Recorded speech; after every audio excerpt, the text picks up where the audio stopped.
বিপ্লবের স্বপ্ন চোখে, কণ্ঠে গণসঙ্গীতের সুর, জনতার পাশে পাশে উজ্জ্বল পতাকা নিয়ে হাতে, চলুক নিন্দাকে ঠেলে গ্লানি মুছে আঘাতে আঘাতে। যদিও সেই অনাগত, তবু যেন শুনি তার ডাক।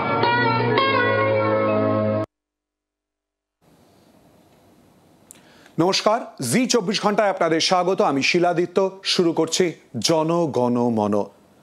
রাজ্যের প্রাক্তন মুখ্যমন্ত্রী বুদ্ধদেব ভট্টাচার্য প্রয়াত। মুখ্যমন্ত্রী প্রাক্তন বুদ্ধদেব ভট্টাচার্য, তাকে নিয়ে যেমন আলোচনা, তার পাশাপাশি তার রাজনৈতিক জীবন এবং নানান ক্ষেত্র নিয়ে আলোচনা আমরা আপনাদের সামনে তুলে ধরেছি। কিন্তু অন্য বুদ্ধদেব ভট্টাচার্য, তাকে বিভিন্ন ক্ষেত্রে বিভিন্ন সময় যারা দেখেছেন, তার সান্নিধ্য পেয়েছেন, তাদের সঙ্গেই আজকে আমরা আলোচনা করব। আমাদের সঙ্গে এই মুহূর্তে রয়েছেন সেই অতিথিরা। আমাদের সঙ্গে এই মুহূর্তে রয়েছেন সাংবাদিক প্রসূন আচার্য, রয়েছেন সাংবাদিক রূপম বন্দ্যোপাধ্যায়, রয়েছেন এই মুহূর্তে পরিচালক গৌতম ঘোষ, রয়েছেন প্রাক্তন অধিকর্তা নন্দনের অংশু সুর, সৌমিত্র মিত্র রয়েছেন নাট্য ব্যক্তিত্ব, এবং রয়েছেন সাংবাদিক জয়ন্ত ঘোষাল। প্রত্যেকের কাছেই আমরা আলোচনায় আসবো এবং প্রথমেই যে কথা বললাম, বুদ্ধদেব ভট্টাচার্যের একেবারে অন্য রূপ, নানান ঘটনা, নানান বিষয় তাদের কাছ থেকে আমরা জানার চেষ্টা করব। প্রথমেই আলোচনায় শুরু করব জয়ন্তদাকে দিয়ে। জয়ন্তদা, বুদ্ধদেব ভট্টাচার্য প্রয়াত, আমরা জানি দীর্ঘ রোগভোগ এবং মাঝে মধ্যে হাসপাতালে ভর্তি হতে হয়েছিল। এই খবর জানার পর প্রথমেই কোন কথাটা মনে পড়লো? প্রথমেই যেটা আমি বলবো একেবারেই ব্যক্তিগতভাবে, যে গতকাল রাত্রিবেলায় লালকৃষ্ণ আডবাণী হসপিটালে ভর্তি হয়েছে, 96 ইয়ার্স ওল্ড, আর আজকে সকালবেলায় শুনলাম বুদ্ধবাবু মারা গেছেন। দুটো সম্পূর্ণ আলাদা ঘটনা, আলাদা ব্যক্তিত্ব, কিন্তু রাজনৈতিক শিষ্টাচার কাকে বলে সেটা দিল্লিতে আমি দেখেছিলাম। জ্যোতিবাবু বললেন বারবারিক আনসিভিলাইজ গভর্নমেন্ট, বাজপেয়ী গভর্নমেন্টকে। আমি কোনোদিন যাব না বাজপেয়ীজির সঙ্গে দেখা করতে। বুদ্ধবাবু জোর করে বাজপেয়ীজিকে বললেন যে আপনাকে যেতে হবে, কেননা রাজনৈতিক মতাদর্শগত ফারাক যাই থাক না কেন, আমাকে রাজ্যটা চালাতে হবে, আপনাকেও, মানে তখন মুখ্যমন্ত্রী জ্যোতিবাবু, আর বুদ্ধবাবু হবেন ভাবি মুখ্যমন্ত্রী। নিয়ে গেল, আডবাণীজির সঙ্গে সম্পর্ক অসাধারণ গড়ে তুললেন। এমন সম্পর্ক হলো, হলদিয়া পেট্রোকেমিক্যালের জটিলতা, উপপ্রধানমন্ত্রীর নর্থ ব্লকের ঘরে বৈঠক হচ্ছে, বুদ্ধবাবু নেই, আডবাণী বৈঠক করছে জটিলতা তাড়ানোর জন্য। রামনায়ক পেট্রোলিয়াম মিনিস্টার, তাকে ডেকে পাঠিয়েছে, সব অফিসাররা এসো, এক্ষুনি পশ্চিমবঙ্গের পেট্রোকেমের জটিলতা দূর করতে হবে। কেন তোমরা ফাইল আটকে রেখেছো? কেন না, বুদ্ধবাবু বলেছে। তো বললাম যে আপনি একটা কমিউনিস্ট মুখ্যমন্ত্রী, যিনি তখন হননি, হবেন, জ্যোতিবাবু এসে ইন্ট্রোডিউস করলো আডবাণীর কাছে। বলছে যে এইরকম লোক আমি দেখিনি, আমি কোনো কমিউনিস্ট মুখ্যমন্ত্রীকে বাড়িতে তো কখনো লাঞ্চ খাওয়াইনি, তো বুদ্ধবাবুকে খাইয়েছিলেন। তো আমি আডবাণীকে বললাম যে দুপুরবেলা খেতে আসছে, আমি চলে আসবো আপনার বাড়িতে, এক্সক্লুসিভ স্টোরিটা করতে হবে। তো বললো দেখো আমি হোস্ট, তুমি এসো না, ও খুব সেন্সিটিভ ব্যক্তিত্ব, ওর ভালো লাগবে না, মনে হবে আমি তোমাকে অ্যাডভান্স খবর দিয়ে দিয়েছি, তুমি বিকেলে 4-5 নাগাদ এসো, আমি তখন বলবো আমার কেমন লাগলো, ইটস দ্য ফার্স্ট লাঞ্চ। তো মিসেস আডবাণী ছিলেন, মেয়ে ছেলে, মানে বুদ্ধবাবু এমনিতেই যে একটা প্রচণ্ড হই হই করে আড্ডাবাজ, সে তো সৌমিত্রদা আছেন, এখানে আরও অনেকে আছেন, তারা আরও ভালো বলতে পারবেন, কিন্তু খুব অল্প খেলেন সব কিছু। কিন্তু ওই যে একটা সম্পর্ক, আমি না অবাক হয়ে দেখেছি যে রাজনৈতিক অস্পৃশ্যতা, যেটা এখন এত অসহিষ্ণুতার মধ্যে, এত তুতু ম্যায়ের মধ্যে, এত কেন্দ্র রাজ্য সংঘাতের মধ্যে, আডবাণীজির সঙ্গে শুধু নয়, বাজপেয়ীজির সঙ্গেও, এটা কিন্তু আজকের রাজনীতিতে ক্রমশ অপ্রাসঙ্গিক হয়ে যাচ্ছে। অত্যন্ত গুরুত্বপূর্ণ দিক, এবং তারই সঙ্গে কিন্তু সম্পর্কের নিরিখে কোথায় দাঁড়িয়ে রয়েছে সে কথা বললেন। প্রত্যেকের কাছেই আসবো। গৌতম ঘোষ আমাদের সঙ্গে রয়েছেন। গৌতম দা, বিশেষ কোনো স্মৃতি, বিশেষ কোনো ঘটনা বুদ্ধবাবুকে কেন্দ্র করে? আমি আজকে সকালে যখন আমার বাড়িতে গিয়ে নিথর দেহটা দেখলাম, আমার একটা স্মৃতিমালা মানে একেবারে যেন বিদ্যুতের মতো আমার মাথায় খেলে গেল। বহুদিনের সম্পর্ক, একসাথে আমরা অনেক সরকারি প্রজেক্ট আমরা একসাথে এক্সিকিউট করেছি। প্রথমেই আমি বলবো যে তার রাজনৈতিক জীবন একটা আসেই, সে রাজনীতির লোক, হোল টাইমার, আমাদের মুখ্যমন্ত্রী হয়েছিলেন। কিন্তু আমি যখন আমার আলাপ 70 দশকে,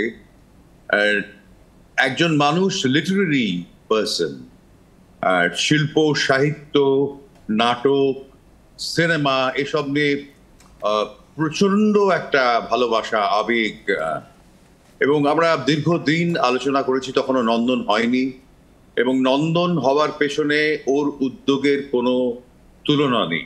মানে অনেক কষ্ট করে, তখন বাজেটের সমস্যা ছিল, নন্দন তৈরি করা হয়েছিল, সে একেবারে ভিত্তিপ্রস্তর থেকে এখন আরো তার অবয়ব সবকিছু বৃদ্ধি পেয়েছে। কিন্তু বুদ্ধদেব ভট্টাচার্যের প্রচেষ্টায় নন্দন, প্রথম কালার ল্যাবরেটরি, রূপায়ণ, তারপর আমি একটি প্রজেক্টের সঙ্গে যুক্ত ছিলাম। আমার ইটালিয়ান বন্ধুদের কাছ থেকে আমরা ব্যবস্থা করে একটা গ্রান্ট এনেছিলাম, রূপকলা কেন্দ্র হলো। এই সময় দেখেছি যে প্রচন্ড ভালোবাসা শিল্প, সাহিত্য, সিনেমা, এবং আমরা ওর মানে পাশ্চাত্য সাহিত্য, কবিতা এবং আমাদের বাংলা সাহিত্য সম্পর্কে অগাধ জ্ঞান ছিল। নিজে কবি ছিলেন, প্রবন্ধকার, নাট্যকার। ফলে এইসব ব্যাপারে ওর ভালোবাসাটা, আর একদিক থেকে আরেকটা জিনিস, আলোচনার মধ্যে যেরকম একটা আবেগ থাকতো এবং যুক্তিও থাকতো, দান্দিকতা থাকতো, এটা আমাকে খুব আকর্ষণ করেছিল। এবং অনেক কিছু, বই মেলা নিয়ে আপনারা সকলেই জানেন যে কিভাবে উদ্যোগ নেওয়া হয়েছিল বইমেলার, এবং বইমেলাকে বিভিন্ন জেলা স্তরে নিয়ে যাওয়ার পেছনে বুদ্ধদেব ভট্টাচার্যের একটা বিরাট অবদান ছিল। আমার সঙ্গে ব্যক্তিগত বন্ধুত্বর মতো ছিল, আমার থেকে কয়েক বছরের বড়, প্রায় বন্ধুর মতোই আমরা আলোচনা করতাম। মূলত শিল্প, সাহিত্য, সিনেমা পাগল ছিলেন। এবং এবারে যা আমরা 30 বছরের ফিল্ম ফেস্টিভ্যাল হবে ডিসেম্বর মাসে, তার সূচনা কিন্তু বুদ্ধদেব ভট্টাচার্যের হাত ধরে। এখন অনেক কলেবর বৃদ্ধি পেয়েছে ফেস্টিভ্যালের। এবারে আমাকে চেয়ারম্যান করা হয়েছে। আমার মনে পড়ছে যে প্রথম যে সোসাইটি হয়েছিল, আমি ফাউন্ডার চেয়ারম্যান হয়েছিলাম, সেটা ওনার রিকোয়েস্টেই। এবং আমরা চেয়েছিলাম যে আমাদের কলকাতার নিজস্ব ফেস্টিভ্যালকে যাতে একটা আন্তর্জাতিক মানে নিয়ে যাওয়া। এছাড়া আপনারা ঝালুন ফিল্ম মেকার হিসেবে আমি বলছি যে অত্যন্ত গুরুত্বপূর্ণ কতগুলো চলচ্চিত্র, সত্যজিৎ রায়, মৃণাল সেন, রাজেন তরফদার, তরুণ মজুমদার, বুদ্ধদেব দাশগুপ্ত এবং আমার অনেক কটা গুরুত্বপূর্ণ চলচ্চিত্র কিন্তু বুদ্ধদেব ভট্টাচার্যের উদ্যোগেই হয়েছিল। বিশেষ করে পদ্মা নদীর কথা বলছি, যে উনি মানিক বন্দ্যোপাধ্যায়ের লেখার অসম্ভব ভক্ত ছিলেন। এটা নিয়ে আমরা অনেক আলোচনা করেছি। একদিন আমায় বললেন, আপনার ইচ্ছে করে না পদ্মা নদীর মাঝি করতে?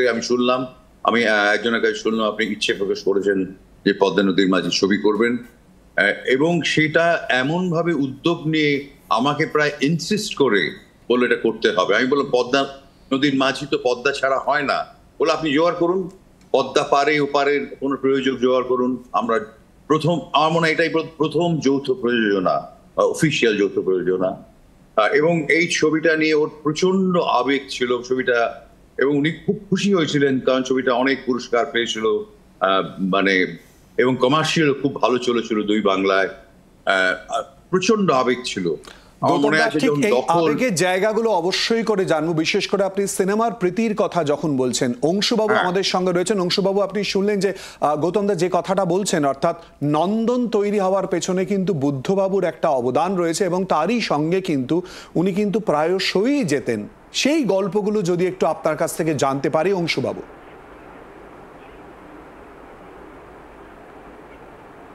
গল্পটা গল্প বলার তো কিছু নেই। ব্যাপারটা হচ্ছে ওটা তৈরি করা হবে বলা হয়েছিল, আস্তে আস্তে সবগুলো করা হয়েছিল, ফাউন্ডেশন স্টোন হলো, তারপর ধীরে ধীরে নন্দন গড়ে উঠল। নিশ্চয়ই তার মধ্যে যারা কাজ করছিলেন, বুদ্ধদেববাবু এটার ইনিশিয়েটিভটা শুরু করেছিলেন, ওনারই উদ্যোগে শুরু হয় এবং কাজটা হয়। এবং দেখেছেন আপনারা সবাই যে নন্দনের লোগো থেকে আরম্ভ করে, বাড়ি থেকে আরম্ভ করে সব কিছুই ওখানে তৈরি করা হয়েছিল। সুতরাং এটার সম্পর্কে আমার আলাদা করে কিছু বলার নেই। গৌতমবাবু খুব ভালোই জানেন, সবাই জানেন, আমরা একদম ফাউন্ডেশন স্টোন থেকে আমরা ছবিটা দেখেছি, তৈরি হয়েছে, দেখেছি, ব্যাস। এর বেশি আমি এই ব্যাপারে কি বলতে বলতে তো পারবো না। এর বেশি কিছু বলার নেই। নন্দন তৈরির বিষয়ে আমি আর কি, আমি সবটা তৈরি হয়েছে সেটা আমার চোখের সামনে তৈরি হচ্ছে, আমি কাজ করছিলাম। আমি তখন চাকরি করছি, সুতরাং আমি একজন চাকুরিজীবী ভার্সন ব্যক্তি হিসেবে আমি যা যা করার তাই করেছি। হ্যাঁ, গৌতম ছিল আমাদের চেয়ারম্যান ছিলেন, উনি প্রথম চেয়ারম্যান হয়েছিলেন আমাদের। তারপরে কলকাতা ফেস্টিভ্যালের উনি প্রথম ডিরেক্টর চেয়ারম্যান ছিলেন। আমি ডিরেক্টর হিসেবে কাজ করি এবং উনি চেয়ারম্যান হিসেবে কাজ করছিলেন। আমি ওনার অধীনেই কাজটা করছিলাম, এতে কোনো ব্যাপার নেই। এটাই তো বলার, তবু আমার তো কিছু বলার নেই। নন্দনের ব্যাপারে তো নতুন করে কিছু বলার নেই, তবে ওনার ছবি দেখা, ছবি করা, লেখা, বই পড়া, এগুলো তো আর আলাদা বিষয়। এগুলো আলাদা আলাদা করে জিজ্ঞেস করলে আলাদা আলাদাভাবে উত্তর দিতে পারি। নাহলে যেটা বলতে পারি এটাই বলবো যে নিশ্চয়ই একটা বড় কাজের মধ্যে উনি সারা জীবন ধরে এই কাজটার সঙ্গে যুক্ত ছিলেন এবং করেছেন। বাস, এটাই। এর বেশি আমার তো কিছু বলার নেই। আজকে তাকে উনি প্রয়াত হয়েছেন, তাকে আমার প্রণাম জানাচ্ছি। এর বেশি আর কি বলতে পারবো? অংশুবাবু, এগুলোই আপনার কাছ থেকে জানবো, সিনেমা প্রীতি, সাহিত্য প্রীতি, এগুলোই অবশ্যই করে জানবো। প্রসূনদা, আপনার বিশেষ কোন মুহূর্ত, কোন ঘটনা মনে পড়ছে সাংবাদিক জীবনে বুদ্ধবাবুর সঙ্গে? সাংবাদিক জীবনে বুদ্ধবাবুর সাথে বহু ঘটনা আছে। তার মধ্যে একটা কথা আমি বলতে চাই যে বুদ্ধবাবু কিন্তু নিজে উপমুখ্যমন্ত্রী হওয়ার আগে পর্যন্ত একটা পছন্দ অপছন্দের তালিকায় ভীষণভাবে নিজেকে মোড়কের মধ্যে রাখতেন। একে পছন্দ করেন, ওকে পছন্দ করেন না, যাকে পছন্দ করেন, আমার ক্ষেত্রেও ঘটেছে, তাকে ইন্টারভিউ দেবো না বা তার সাথে কথা বলবো না। এবং সবসময় কিন্তু একটা এই ব্যাপারটা এমনভাবে ছিল যে একেবারে সাধারণের মধ্যে যাওয়া, মাটির কাছে যাওয়া, এই ব্যাপারটাই কিন্তু একটা ফারাক ছিল। আমি মানে 80-র দশক থেকে দেখছি এটা ছিল। কিন্তু যবে চিফ মিনিস্টার হলেন 2001 সালে আগে, নভেম্বর মাসে 2020 সালে, তারপরে চিফ মিনিস্টার হওয়ার পরে আমাদের উত্তর 24 পরগনা একটা বন্যা হয়েছিল এবং উত্তর 24 পরগনা, নদিয়া, সব জায়গায়। তাতে বুদ্ধবাবু প্রথম বেরোন বাইরে, আমি বুদ্ধবাবু সফর সঙ্গী হই এবং সেই প্রথম দেখলাম বুদ্ধবাবু গাড়ি থেকে নেমে একেবারে গরিব মানুষ, ছেঁড়া খোড়া জামা কাপড় পরা গরিব মহিলা, তাকে বুকে জড়িয়ে ধরছেন, কথা বলছেন। তারপরে ডাকাতির ক্ষেত্রে চলে গেলেন ডায়মন্ড হারবারে ভ্যানে করে। আমার এটা মনে আছে 2001 সালে যখন উনি জিতলেন, তখন আমি যে বুদ্ধবাবুকে 80-র দশকে দেখেছি বা 90-র দশকে দেখেছি এবং যে বুদ্ধবাবুকে 2001-এ দেখলাম, তার মধ্যে একটা পার্থক্য ছিল। জেতার পরে আমি বুদ্ধবাবুকে প্রকাশ্যেই প্রেস কনফারেন্সের মধ্যে জিজ্ঞেস করেছিলাম যে বুদ্ধবাবু, আপনি ছিলেন একরকম, আপনার ভীষণভাবে চুজি ব্যাপার ছিল, পছন্দ ছিল, অপছন্দ ছিল, এর সাথে মিশতে পারি, এর সাথে মিশতে পারি না, একে পছন্দ করি, একে পছন্দ করি না, এ ভালো, এ মন্দ। এই ব্যাপারটা থেকে বেরিয়ে এই আমি তোমাদেরই লোক, সবার সাথে এটা করলেন কি করে? বুদ্ধবাবু জবাব ছিল, এটা আমি চেষ্টা করে নিজের ইমেজ ভেঙেছি। আমি আগে অনেক সময় যাকে পছন্দ করতাম না তাকে সময় দিতাম না বা কথা শুনতাম না, মনে হতো দরকার নেই। কিন্তু আমি পরে দেখলাম যে কথা শোনায় তো কোনো দোষ নেই, আমি তার কাজ করতে না পারি, তার কথা শুনি। ফলে আমি কিন্তু মানুষের কথা ধৈর্য ধরে শোনা শুরু করলাম, যেটা সত্যি সত্যি তার পূর্ববর্তীকালে কিন্তু বুদ্ধবাবুকে দেখিনি। এবং বুদ্ধবাবুর এই যে ট্রান্সফরমেশন, উনি বারবার কিন্তু আমি চিফ মিনিস্টার থাকা অবস্থায়, তথ্যমন্ত্রী থাকা অবস্থায় দেখেছি উনি নিজেকে ভেঙেছেন, আবার গড়েছেন, আবার কখনো ভুল করেছেন, দুঃখ প্রকাশ করেছেন। আমি আর একটা ছোটো ঘটনার উল্লেখ করব। 96 সালের ইলেকশন, আমি তখন যে কাগজে কাজ করতাম তার এডিটর আমাকে যাদবপুর বিধানসভা কেন্দ্র কভার করতে বলেছেন। এবার বুদ্ধবাবুর সাথে কথা বলতে হবে, বুদ্ধবাবু আমাকে কথা বলবেন না, ইন্টারভিউ দেবেন না, দেবেন ওই কাগজেরই আর একজন সিনিয়র লোককে, যিনি বুদ্ধবাবু সমসাময়িক এবং তার খুব পরিচিত ছিলেন। তা আমি 2 দিন ফোন করছি বাড়িতে ল্যান্ডলাইনে, এমনকি এটাও হয়েছে যে ওনার স্ত্রী তুলছেন, বুদ্ধবাবু একদিন শুনতে পেলাম বললেন না বাড়ি নেই, রাত্রি 9টা-10টা, তখন তো মোবাইল নেই। আমি অনিল বিশ্বাসকে বললাম, অনিলদা বললেন তোমার সাথে কথা বলছে না, এ তো মহা মুশকিল, এদিকে ডেডলাইন এগিয়ে আসছে।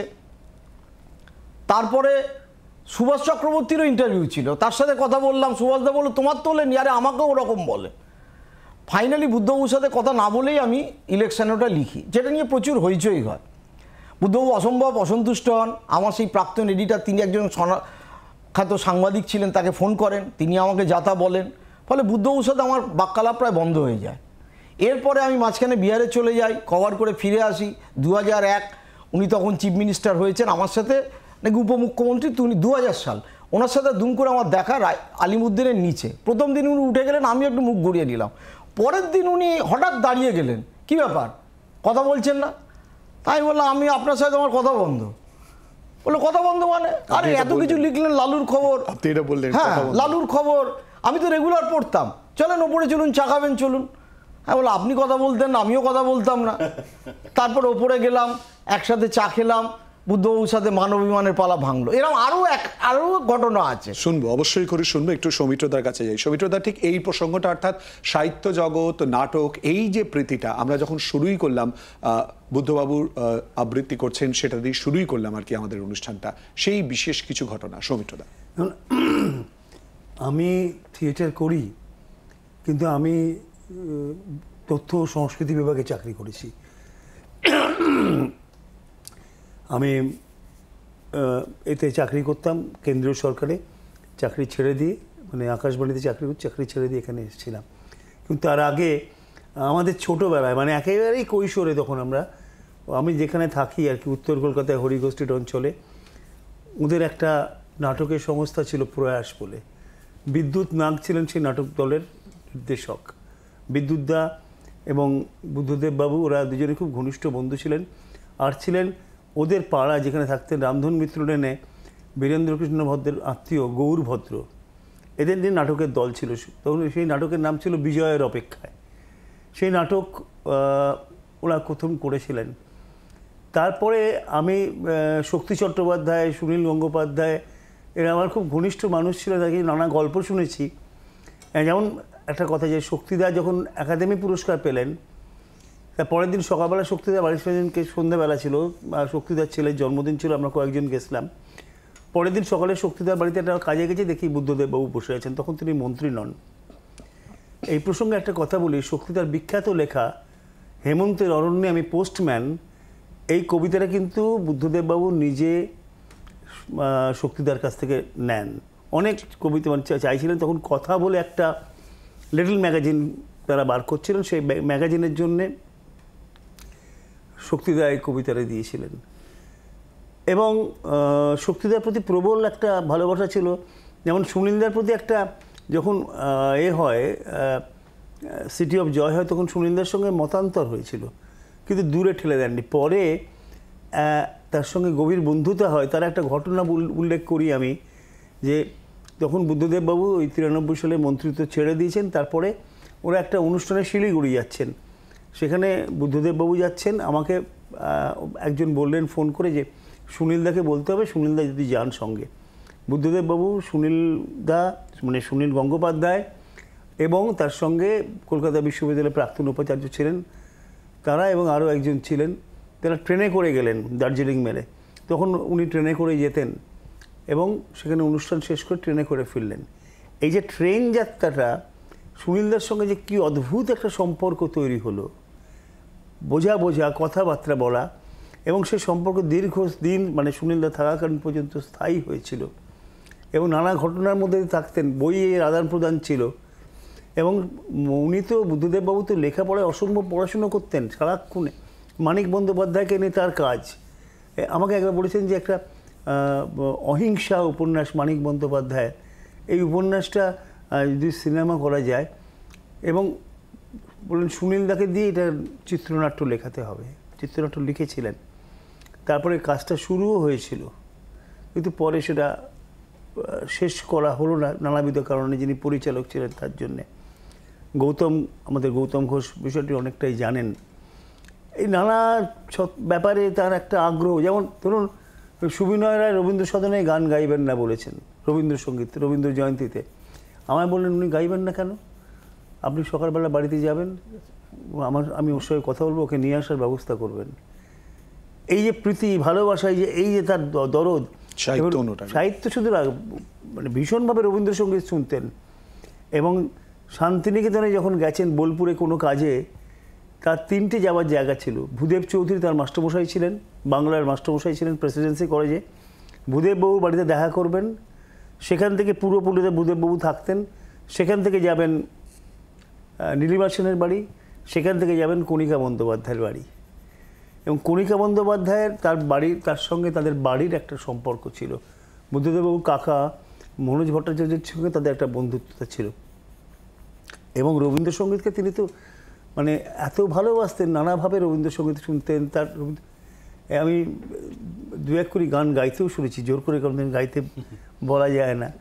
এবং থিয়েটার একটা সময় তো থিয়েটার দেখতেন একাডেমিতে এসে, চর্চার মধ্যে সবসময় একেবারে নিজেকে থাকতেন। মানিক বন্দ্যোপাধ্যায়ের লেখা নিয়ে তিনি একটা অসম্ভব ভালো প্রবন্ধের বই লিখেছিলেন। আমি গৌতমদার কাছ থেকেও সেগুলো জানার চেষ্টা করবো আর কি। প্রসূনদার সঙ্গে যেমন কথা বললাম, রূপমদা আপনার অভিজ্ঞতা কি বলে? আমার তো ওনার সঙ্গে অনেক রকম অভিজ্ঞতা আছে, তবে ওর একটা দিক অনেকেই জানেন না।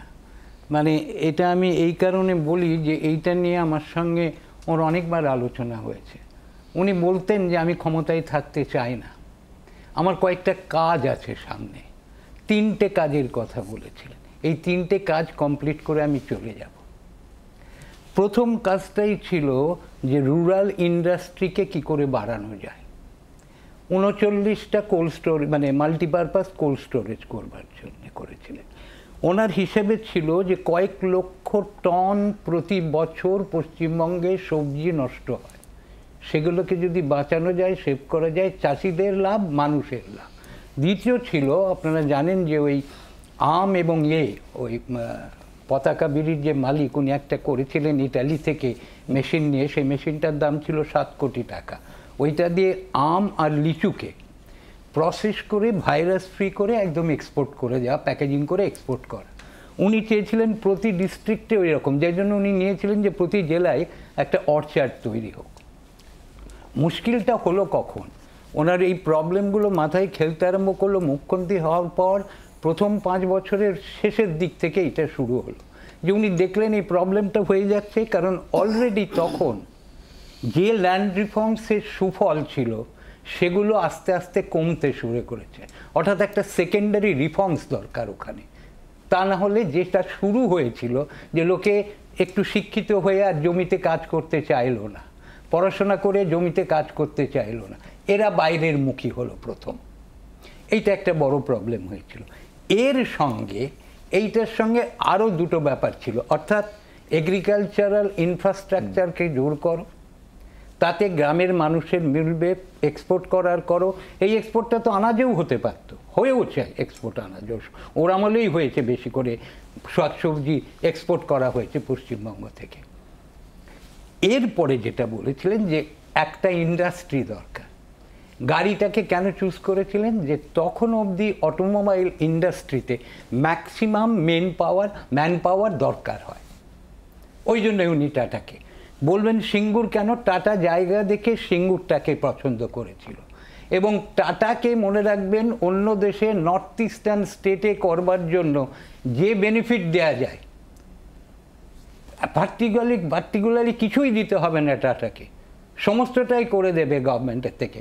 সেইটাকে উনি এগ্রি করেন যাতে একটা টাটা এখানে ইন্ডাস্ট্রি করে।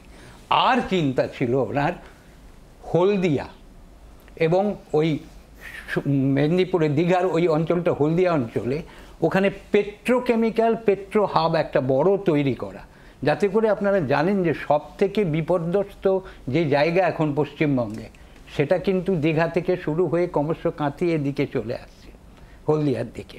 এইটা প্রবলেম, এইটাকে আটকাবার জন্য রূপমদা ভবিষ্যৎ পরিকল্পনায় যা যা ভেবেছিলেন বুদ্ধদেব ভট্টাচার্য, সেই প্রসঙ্গও কিন্তু ছুঁয়ে গেলেন। আরও অনেক কথা আমরা জানবো। আমাদের সঙ্গে যে বিশিষ্ট অতিথিরা রয়েছেন প্রত্যেকের সঙ্গে কথা বলে একটা বিরতির পর চোখ রাখুন জি24 ঘন্টায়।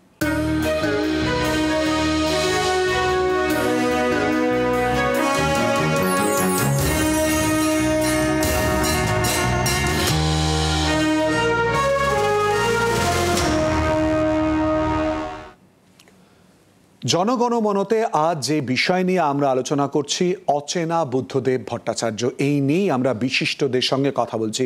গৌতম ঘোষ আমাদের সঙ্গে রয়েছেন। গৌতম দা, আপনি বলছিলেন সিনেমার কথা, তার সিনেমা প্রীতি সম্পর্কে আপনি বলছিলেন, আরো বিশেষ কথা আপনার মুখ থেকে।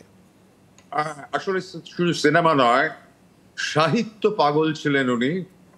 বহু কবিতা মুখস্থ থাকতো, বহু প্রিয় কবি ছিল। জীবনানন্দ তার প্রাণের কবি ছিলেন। আমার একটা অদ্ভুত কাকতালীয় ব্যাপার, আমি কয়েকদিন আগে সমরেন্দ্র সেনগুপ্ত প্রকাশিত জীবনানন্দের শতবর্ষ সংখ্যা খুলে দেখছিলাম একটা কাজের জন্য।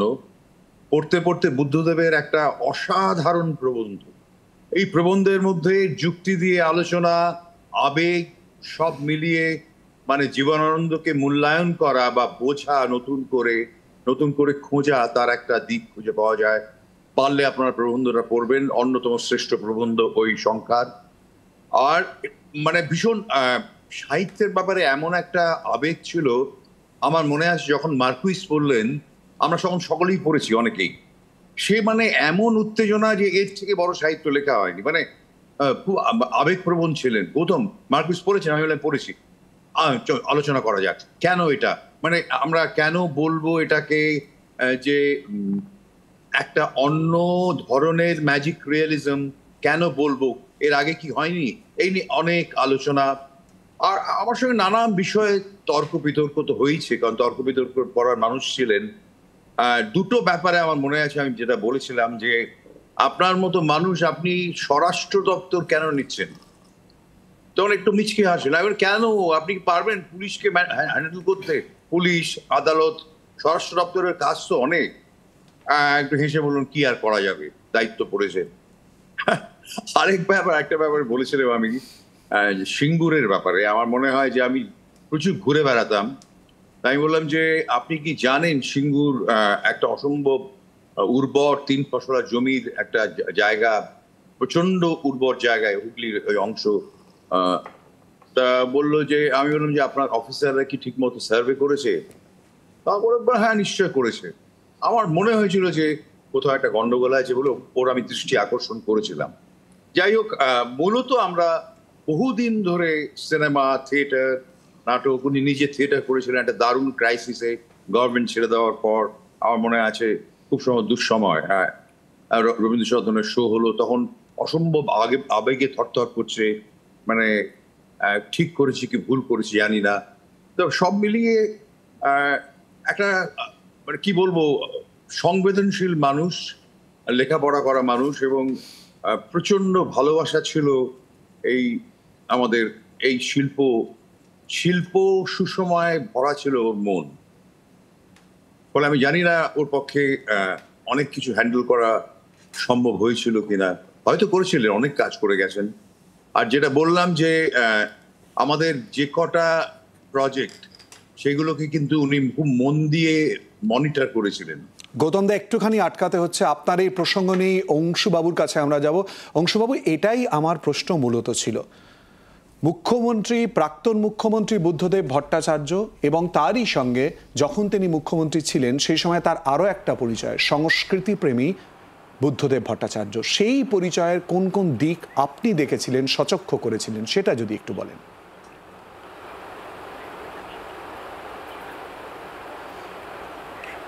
যেমন কী নিয়ে বলবো, এটা চলচ্চিত্র নিয়ে বলতে পারি। চলচ্চিত্রের বিষয়ে আপনারা সবাই জানেন, উনি ওটা খুব পাগল, ছবি ভালো পছন্দ করতেন, ভালো ছবি দেখতেন, পরীক্ষা করতেন, সেগুলো আলাদা ব্যাপার ছিল। দ্বিতীয়ত বই লেখা, বইয়ের ওপরে পড়াশুনো, এবং মার্কেজের কথা গৌতমবাবু বলছিলেন, হ্যাঁ মার্কেজের বিষয়ে উনি তার অনুবাদও করেছিলেন, একাধিক বই অনুবাদ করেছিলেন। এবং তাছাড়া মানিক বন্দ্যোপাধ্যায়ের উপর ওনার একটা স্পেশাল একটা বইও আছে, ওরা আলাদা করে বইও আছে। তাছাড়া কবিতার বই, কবিতার লেখা বা বই লেখা, সেগুলো ওনার সবগুলোই আছে, সেগুলো করেছেন। এবং সবগুলোতেই উনি কোনো রয়্যালটি ছাড়া কিন্তু সবসময় দিয়ে গেছেন, এই কাজটা করে গেছিলেন।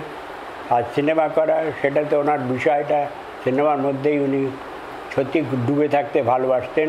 সাধারণত 1 থেকে 1.5 ঘন্টার সময় উনি এর জন্য ব্যয় করতেন, এবং 2 ঘন্টা করে প্রায় পড়াশুনো করতেন।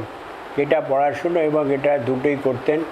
এবং গৌতমবাবুর যে দিকগুলোর কথা বলছিলেন, সেগুলো সঠিকভাবেই উনি ঠিক বলেছেন, যা বলেছেন সবটাই ঠিক বলেছেন।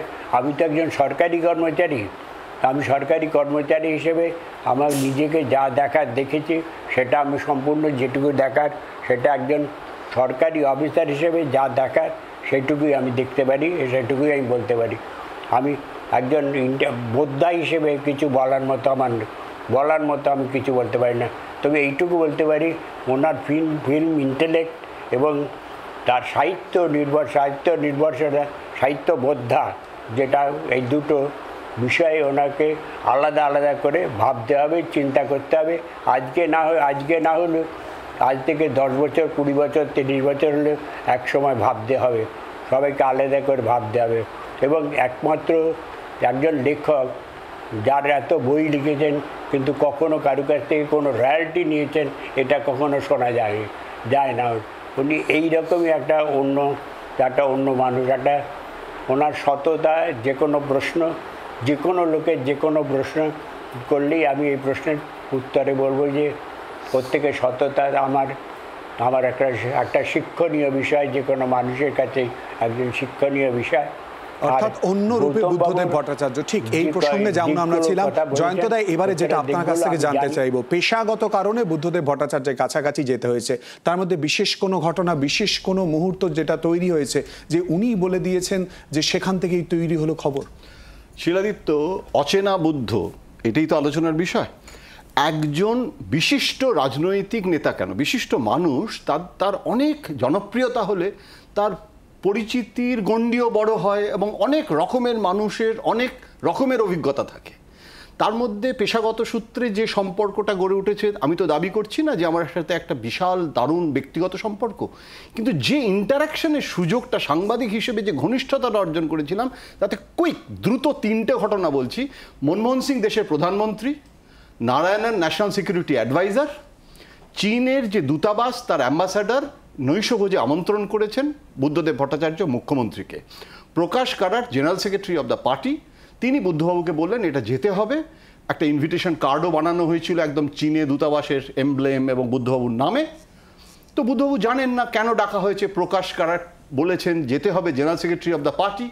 একটা সেই সাদা অ্যাম্বাসাডার গাড়ি, মুখ্যমন্ত্রীর গাড়ি, প্রকাশ কারাট তাতে উঠলেন। পার্টি অফিস থেকে বুদ্ধবাবু চলে গেলেন চীনা দূতাবাসে, আর্লি ডিনার। সেখানে চীনের দূতাবাসের অ্যাম্বাসেডার তিনি বললেন যে পোর্ট আর সমুদ্র বন্দর এবং অন্যান্য যে সমস্ত ট্রান্সপোর্টের যেসব বন্দরগুলো আছে সেগুলোতে চীনে কোম্পানি তারা আসতে চাইছে, বরাত চাইছে। নারায়ণন ন্যাশনাল সিকিউরিটি অ্যাডভাইজার আটকে দিয়েছে সিকিউরিটির কারণে। এর আগে ব্রজেশ মিশ্র বাজপেয়ী আমলেও আটকেছে। আপনি যদি মুখ্যমন্ত্রীকে মনমোহন সিং খুব ভালোবাসেন এবং বলেছেন যে best chief minister of the country পার্লামেন্টে, Deng Xiaoping of the West Bengal, তখন বুদ্ধবাবুর বিরাট আর কি সাংঘাতিক একটা ইন্ডাস্ট্রিয়ালাইজেশন। এবং কিছুদিন আগে প্রণববাবু একটা নৈশভোজের আমন্ত্রণ করেছিলেন মনমোহন সিংয়ের বাড়িতে। সেখানে ইলিশ মাছ ফিলিশ মাছ একজন বাঙালি একটা কোম্পানি তারাই রান্নাবান্না করে দিয়েছিল, তারা পেশাদারি সংস্থা, সব রান্না ফান্না হয়েছিল। তখন মনমোহন সিং আমিষ খেতেন তখনও, এখন যেরকম আর খাওয়া ছেড়ে দিলেন স্বাস্থ্যের কারণে, খুব খাওয়া দাওয়া হয়েছিল। সুতরাং মনমোহন বুদ্ধ রিলেশনশিপও কিন্তু অসম্ভব ভালো ছিল। চীনা দূতাবাস এরা খুব ট্যাকটিক্যাল, তারা বলেছিল, প্রকাশ কারাট উইটনেস, বুদ্ধবাবু বললেন চীনে দূতাবাসের একে যে আমি সরি, এটা ন্যাশনাল সিকিউরিটির ব্যাপার। I M A chief minister of A federal ইন্ডিয়ার একটা ছোট অঙ্গরাজ্যের, এটা আমার অধিকারী নই আমি এটা নিয়ে কথা বলার। ন্যাশনাল সিকিউরিটির ব্যাপার, তারা তাদের সিসিএস ডিসিশন নিয়েছে, cabinet committee on security. Why should I পোক মাই নোজ? আমি এই খবরটা যখন করেছিলাম, বুদ্ধবাবুকে যখন কথা বললাম, আমি বললাম যে আপনি চীনে কমিউনিস্ট পার্টিকে রাগিয়ে দিলেন তো। আপনাকে দেং জিয়াওপিং বলছে আর আপনি চীনেকেই আপনি বরাদ দেওয়ার ব্যাপারে বাধা দিচ্ছেন। আপনি আবার বললেই হয়ে যেত, মনমোহন না বলতো। বলে দেখুন, আমি ভারতীয় ব্যক্তি, আমি চীনে পতাকাটা ভারতের মাটিতে পোঁতার জন্য কিন্তু বলি প্রদত্ত নই। I am sorry. এরম হয়তো কথা বলতেন একটু রেগে রেগে ভাব করে, আসলে ওটা রাগ নয়, এটা তো আমার আরে অসম্ভব ভালো স্টোরি। তো প্রকাশ কারাট ফারাট এবং এই রকম আমার যেটা মনে হচ্ছে ব্যক্তি মানুষটা রাজনৈতিক ব্যক্তিত্বের ওপরে চলে গেছিল, সেই জন্যই হয়তো ট্র্যাজিক হিরো যে আমরা বলি, সেই জন্যই হয়তো হয়েছে। মানুষ বুদ্ধটা বেশি ডমিনেট করে গেছে এবং সেই কারণে যখন বন্ধ হয়েছে, প্রসূন ভালো বলতে পারবে, যে তখন অনিল বিশ্বাস এবং পার্টি বলল যে বন্ধ হবে। বুদ্ধবাবু বলছে বন্ধ হ্যাজ বিকাম ইরেলিভেন্ট, আর বন্ধ করবেন না। এবং আমার মনে আছে আমি যখন মানে রাইটার্স বিল্ডিংয়ে বসেছিলাম রবীন্দ্রনাথের সেই বিরাট ছবিটার সামনে ওই অ্যান্টি চেম্বারে, বুদ্ধবাবু ফোন করে বলছেন, হাত কাঁপছে তখন, মানে এত রেগে গেছেন, যে এই আইটি সেক্টরের ওরা আমাকে বলছে আমি কিছু জানি না, আইটি সেক্টর বন্ধের আওতার বাইরে রাখতে হবে। এবং উনি করলেন, অ্যাডমিনিস্ট্রেটিভ ডিসিশন নিয়ে নিলেন এবং রাজারহাট ফাজারহাটে আলাদা বাস ফাসের ব্যবস্থা করলেন। আমি বেশি সবিস্তারে বলার সময় নেই, আর একটা ছোট গল্প বলবো। সেক্রেটারিয়েট মিটিংয়ে বসে, মানে মিটিংয়ে না সরি, সেক্রেটারিয়েটের ঘরে বসে আলিমুদ্দিনে উনি দুঃখ করে একবার বলেছিলেন যে জানেন, আমার জীবনের একটা দুঃখ হচ্ছে, আমি এই ছবিটাকে আমি এই অনেক রকমভাবে আমি এটা মানতে পারি না, কিন্তু এই ছবিটাকে সরানোর ক্ষমতা আমার নেই। কার ছবি ছিল বলবো? স্ট্যালিনের।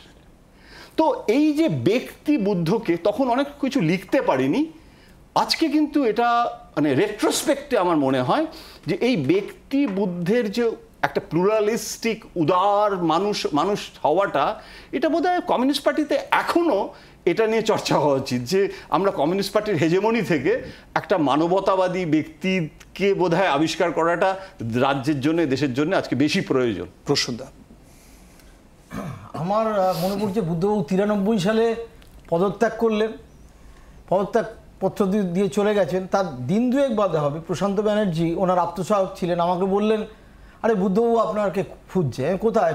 বুদ্ধবাবুকে কোথায় পাবো? বলে উনি দুপুরবেলা যান নন্দনে, আপনি অংশুবাবুর সাথে কথা বলুন। আমি গেলাম দুপুরবেলা, এই কটা হবে, 3টে সাড়ে 3টে হবে। তা অংশুশুরকে বলতে অংশুবাবু বললেন ওই ঘরে আছে। তা উপরে ওঠার পর বুদ্ধবাবু পেছনের দিকে নন্দনের সিঁড়ি দিয়ে নিচে নামলেন। দিন দুয়েক বাদে, পুকুর পাড়, তখনও এদিকে বাংলা একাডেমির বাড়িটা হয়নি। তা আমাকে বললেন, আরে সিগারেট খাও তো? বলে নিজে ধরালেন। আমি ইতস্তত করছি, সিগারেট দিচ্ছে, আরে খাও। কখনো আপনি বলতেন, কখনো তুমি বলতে। তা আমি ধরালাম। আমাকে প্রথমেই বললো, ও বাড়ির কী খবর? ও বাড়ি মানে হচ্ছে আলিমুদ্দিন স্ট্রিট, ওনার কাছে ও বাড়ি ছিল আলিমুদ্দিন। তা আমি একটু বললাম, আমি বুঝতে পেরেছি, আমি বললাম ও বাড়ির মানে আলিমুদ্দিনের তো? বললো হ্যাঁ, যাচ্ছ তো? হ্যাঁ, না অনিল কি বলছে? না সেরকম কিছু বলেনি। কি বলেছিলাম আজকে এত বছর বাদে মনে নেই, এইটুখানি মনে আছে বুদ্ধবাবু বলেছিলেন যে অনিল খুব দুঃখ পেয়েছে, ওকে না বলেই ইস্তফা দিয়েছি। আমি অনিল বিশ্বাস অ্যাকচুয়ালি বুদ্ধ ভট্টাচার্যকে আগলে রেখেছিল প্রথম দফা চিফ মিনিস্টার কালেও।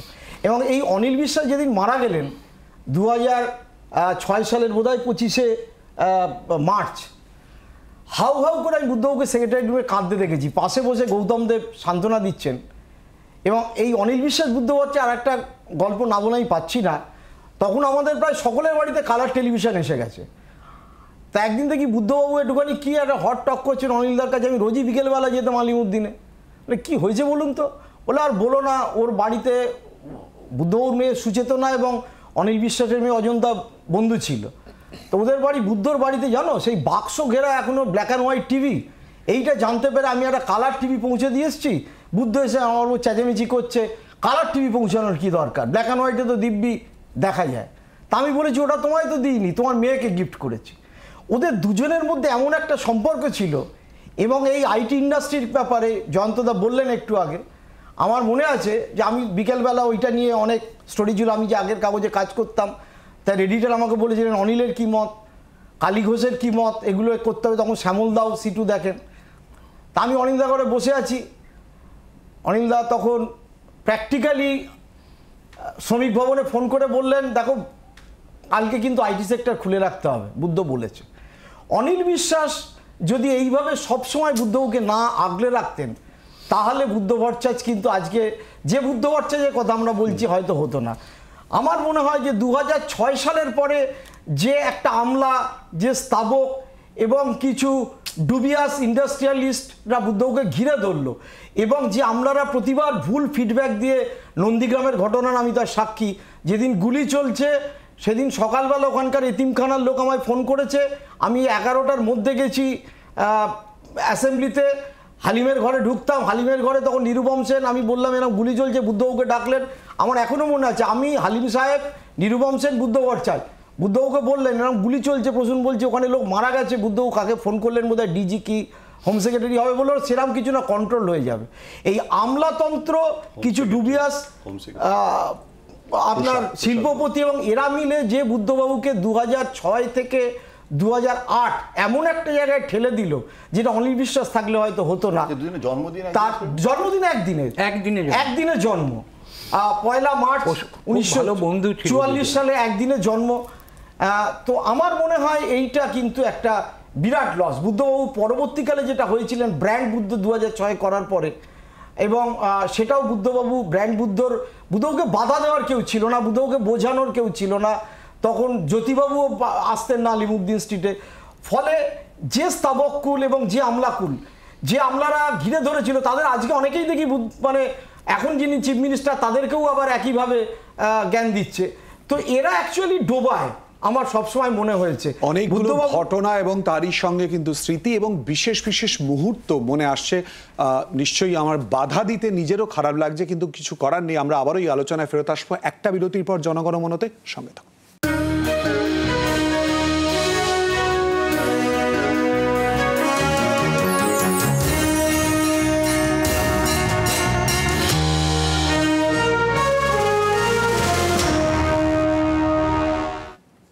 বিরতির পর জনগণমনতে আমরা যে বিষয় নিয়ে কথা বলছি, অর্থাৎ অচেনা বুদ্ধদেব ভট্টাচার্যকে নিয়ে। প্রত্যেকের কাছে আসবো। গৌতম বাবু, বুদ্ধদেব ভট্টাচার্যের সঙ্গে ব্যক্তিগত বিশেষ কোনো মুহূর্ত খুব সংক্ষেপে। আমি পরের দিকের একটা ঘটনা বলছি। যখন মনমোহন সিং এর সময় দরজা খুলে দিলাম, আমরা বিশ্বায়নের মধ্যে ঢুকে পড়লাম, প্ল্যান্ড ইকোনমি থেকে আমরা মার্কেট ইকোনমিতে এলাম, তার প্রচুর বাবল তৈরি হলো। এই সময় একদিন আমার এই ফিল্মের ব্যাপারে, এই ফেস্টিভ্যালের ব্যাপারেই নন্দনে দেখা হয়েছে, তখন উনি মুখ্যমন্ত্রী হয়ে গেছেন। আমি বললাম যে একটা জিনিস নিয়ে একটু আলোচনা করা দরকার, যে একটা এই যে বাবল, এখন কিন্তু আর কি ক্যাডার পাওয়া যাবে? সবাই তো কনজিউমার হয়ে যাবে, এবং এই কনজিউমার হয়ে গেলে তাদের চাহিদা অনেক বেড়ে যাবে। ফলে আমরা যে আগে কর্মীদের দেখেছি, সে কর্মী কি আর থাকবে? আমার একটা কথাই বলেছিলেন, এটা কিন্তু ভাববার ব্যাপার। তার কারণ আমরা পশ্চিমী দেশ থেকেও এগুলো কিছু উদাহরণ নিয়ে শিখতে পারি, কিন্তু আমরা বোধহয় শিখছি না, আমরা বোধহয় বুঝতে পারছি না কোথায় একটা কিছু গন্ডগোল হয়ে গেছে, এবং সেটা আন্তর্জাতিক মানে স্তরে, সে তার ভিকটিম কিন্তু আমরা। বুঝলেন গৌতম, এটা বোধহয় আমরা বুঝতে পারছি না। এই কথাটা আমার এখনো কানে বাজে। এই বিষয়টা নিয়ে এখন ভাবলে মনে হয় সত্যি কিভাবে পরিবর্তন হয়ে গেল, এবং তার ভালো দিকও আছে, খারাপ দিকও আছে। কিন্তু মনে হয় বুঝতে পারছিলেন যে একটা মানে একেবারে তলার লেভেলে মাটিটা কাঁপছে এবং সবকিছু এলোমেলো হয়ে যাবে।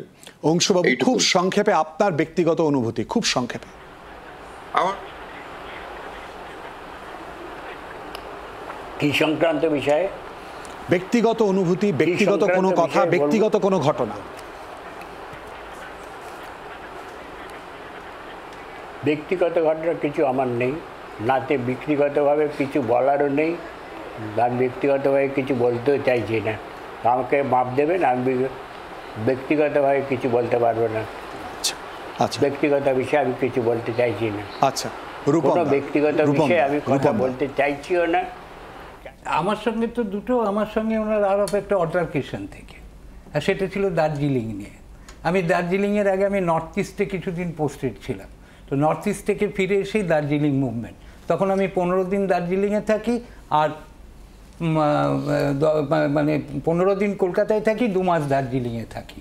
তো এই সময় একটা চ্যালেঞ্জ আমার সঙ্গে একটা হয়েছিল, চ্যালেঞ্জ হয়ে গেছিলো ওনার। আমি বলেছিলেন যে ঘটনাটা এইরকম, যে কে হবে? তখন বললো আপনি জানেন? আমি বললাম হ্যাঁ। এবং বেশি এটা ছিল বেসিকের ছিল যে আমি যেটা খুব ডিফেন্ড করেছিলাম যে ঘিসিং was not an anti national, এইটা নিয়ে। তারপরে যেখান থেকে যখন হয়েছিল এটা তর্ক করতে করতে উনি একদিন আমাকে চ্যালেঞ্জ করলো, আচ্ছা বলুন তো আমাদের যে গভর্নমেন্ট নমিনেটেড কমিটিতে কে থাকবে? বললো দেখুন আমি চ্যালেঞ্জ করছেন আপনি কিন্তু আমার উত্তর আপনি পেয়ে যাবেন, আমি আপনাকে এই চ্যালেঞ্জের উত্তর আপনাকে নিজে দেবো না, আপনার কাছে খবর পৌঁছে যাবে। আলোচনা অন্তত পক্ষে করতেন সৌমিত্রদা, খুব সংক্ষেপে। আমার কাছে একটা মনে হয় যে আমরা যখন আমি থিয়েটার করি আমাদের একটা অনুমতি নিতে হয় সাংস্কৃতিক কর্মকাণ্ডের জন্যে। আমি অনুমতি নিয়েছিলাম, যথাবিহিত অনুমতি যেমনভাবে নিতে হয়, কিন্তু উনি কোনোদিন কোনো বিষয়ে আপত্তি করেননি এবং আমাদের দায়িত্ব দিয়েছিলেন যখন পার্ক স্ট্রিটে বইমেলা পুড়ে যায়, ভয়াবহ আগুন হয়, জ্বলে ওঠে, তখন তিনি নিজের দায়িত্ব নিয়ে বইমেলাটাকে পুনঃস্থাপন করার ব্যবস্থা করেন। তখন আমাকে দায়িত্ব দেন এবং আমাদের এক সহকর্মী কমল মজুমদারকেও বলেন যে আপনিও থাকবেন, দুজনে মিলে করবেন। এবং আমাদের বলেছিলেন যে 4 দিনের মধ্যে মেলাটাকে দাঁড় করাতে হবে। সেটা আমাদের কাছে একটা বড় চ্যালেঞ্জিং ওয়ার্ক ছিল বলে মনে হয়। আমাদের মানে চাকরি করেও তো অনেক কিছু পেয়েছি, সুতরাং এই মানুষটার কাছে পাওয়ার শেষ নেই। আজকে এমন একটা দিনে অনুভূতি, জাস্ট এক লাইন করে জয়ন্তদা এবং প্রসন্দা, জাস্ট একটা ঘটনা বলছি যে প্রথম যখন বুদ্ধবাবু মন্ত্রী হলেন, তথ্যমন্ত্রী, রোববারের পাতা হবে প্রবীণ এবং নবীন, বুদ্ধবাবুর একটা ইন্টারভিউ করতে হবে, শুক্রবার জমা দিতে হবে রোববারের পাতা। তখন উনি শপথ নেননি। আলিমুদ্দিনে গেলাম যে আপনার ইন্টারভিউ করতেই হবে, নইলে চাকরি চলে যাবে। উনি বলেন আমি দেব না। তার কারণ হচ্ছে যে আমি এই মরালিটি, এই এথিক্সে বিশ্বাস করি যে আমি শপথই নিলাম না, আপনি আমার অ্যাডভান্স ইন্টারভিউ নেবেন আপনার লজিস্টিক্সের জন্য, সেটা বেরোবে মন্ত্রী হওয়ার পরে, কিন্তু আমি আগাম বলবো না। তারপরে আন্ডারস্টুড করে অনেক করে লিখলাম, কিন্তু উনি কিছুতেই অ্যাডভান্স মানে সাংবাদিকের সুবিধের জন্য ওনার নীতিগত অবস্থান কিছুতেই বদলান না। জাস্ট এক লাইন। বুদ্ধবাবুর ক্লিন শেভ অবস্থা থেকে পুরো একমুখ দাড়ি, 16 ঘেরে গেছে, সবাই বলছে যে কি হয়েছে বুদ্ধবাবুকে, তাহলে সন্ন্যাস নেবেন, এই চেহারা। বুদ্ধবাবু অসুস্থ শরীরে ব্রিগেডে এসছেন কোনো একটা মিটিং, দেখা আজকে সীতারাম ওই ছবিটা পোস্ট করেছে দেখলাম ফেসবুকে। তাই বুদ্ধবাবুকে বললাম যে আপনার দাড়ি নিয়ে এত কথা হচ্ছে, কী ব্যাপার বলুন তো, আপনি এরকম একমুখ দাড়িকে বলো কেমন লাগে, বাজে লাগছে। আমি বললাম এত সমালোচনা, বললেন আরে র্যাশ বেরোচ্ছে, আমি দাড়ি কাটলেই আমার চাকা ঘা বেরিয়ে যাচ্ছে, সেটা কাকে বলবো। এবার আপনাদের কাগজে ছবি তুলছে, ছবিতে নানা রকম সমালোচনা হচ্ছে, কেউ লিখছে মনের দুঃখে সন্ন্যাসী হয়ে যাবে। আসলে তার মধ্যেও একদিন কেটেছিলাম, কিন্তু সারা মুখে অ্যালার্জি হয়ে গেল, আমি খেতেই পাচ্ছি না, ফলে ঠিক করেছি এখন থেকে দাঁড়িয়েই রাখবো। অনেকগুলো বিষয় আমরা জানলাম অচেনা বুদ্ধদেব ভট্টাচার্য সম্পর্কে। আরও সময় হয়তো দরকার ছিল আলোচনার, কিন্তু সময় এই মুহূর্তে শেষ। সে কারণে জনগণ মনতে আজকের এই আলোচনা অচেনা বুদ্ধদেব ভট্টাচার্য নিয়ে এখানেই শেষ করতে হচ্ছে। আপনাদের সবাইকে ধন্যবাদ আমাদের সঙ্গে এই আলোচনায় অংশগ্রহণ করার জন্য, কিন্তু তারই সঙ্গে বুদ্ধদেব ভট্টাচার্যকে জি 24 ঘন্টার তরফ থেকেও সশ্রদ্ধ প্রণাম।